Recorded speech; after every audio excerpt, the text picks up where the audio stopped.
1 अप्रैल 1889। नागपुर की सुबह एक ऐसे बच्चे ने जन्म लिया जिसने आने वाले दशकों में हिंदुस्तान की सोच बदल दी। नाम था केशव। पिता का नाम बलिराम हेडगेवार और माता का रेवती बाई।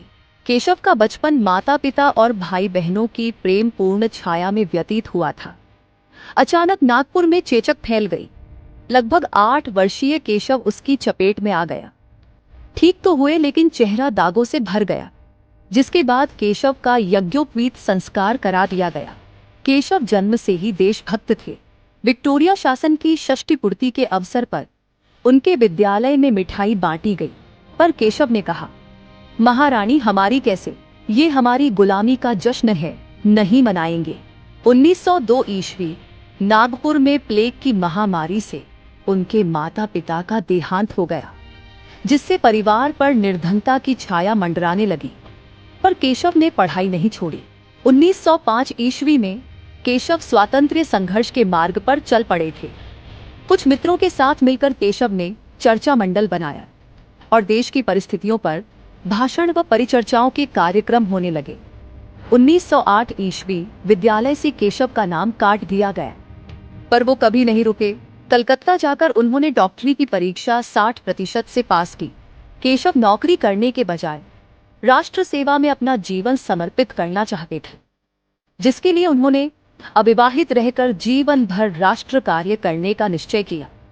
कई वर्षों तक आंदोलन और काफी संघर्षों के बाद उन्हें एहसास हुआ कि हिंदुओं की दुर्दशा का कारण स्वाभिमान की कमी और संगठन का अभाव है।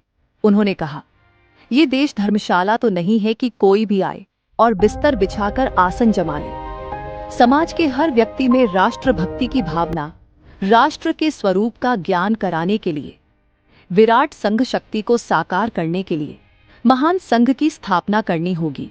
27 सितंबर 1925 को उन्होंने संघ स्थापना की घोषणा की, जिसका कार्य शारीरिक, सैनिक तथा राष्ट्रीय शिक्षा स्वयं लेना तथा दूसरों को देना होगा। संघ को कोई नाम देने के लिए डॉक्टर हेडगेवार ने 17 अप्रैल 1926 को अपने घर पर बैठक बुलाई। उसमें 3 नाम उभर कर सामने आए। इसके बाद स्वयंसेवकों को एक सुनिश्चित वेशभूषा की आवश्यकता थी, जिसके लिए तय किया गया घुटनों तक खाकी नेकर, खाकी कमीज और काली टोपी। यह वेश संघ के सभी सदस्यों को अपने धन से बनवाना होगा। राष्ट्रीय स्वयंसेवक संघ नाम मतदान होकर सर्वस्वीकृत हुआ। इसी नाम के कारण संघ के लोगों को स्वयंसेवक कहा जाने लगा। 1925 से 1940 तक डॉक्टर हेडगेवार जी ने संघ का नेतृत्व किया। उनके पश्चात 1940 से 1973 श्री गुरुजी, फिर 1973 से 1994 बाला साहेब देवरस, 1994 से 2000 श्री रज्जू भैया, 2000 से 2009 श्री सुदर्शन जी और 2009 से वर्तमान में श्री मोहन भागवत जी संघ का नेतृत्व कर रहे हैं।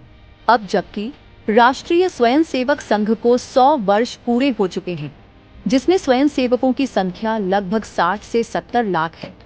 देश भर में प्रतिदिन 57,000 से ज्यादा दैनिक शाखाएं लगती हैं।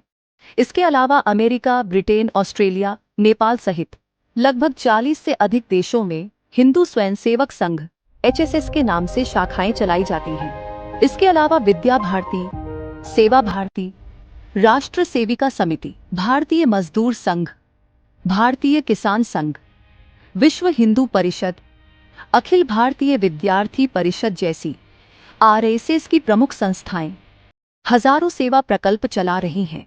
अपने 100 वर्षों के कार्यकाल में RSS ने भारतीय समाज के हर वर्ग तक पहुंचकर शिक्षा, सेवा, संस्कृति और राष्ट्र भावना को मजबूत किया है और आगे भी करते रहेंगे।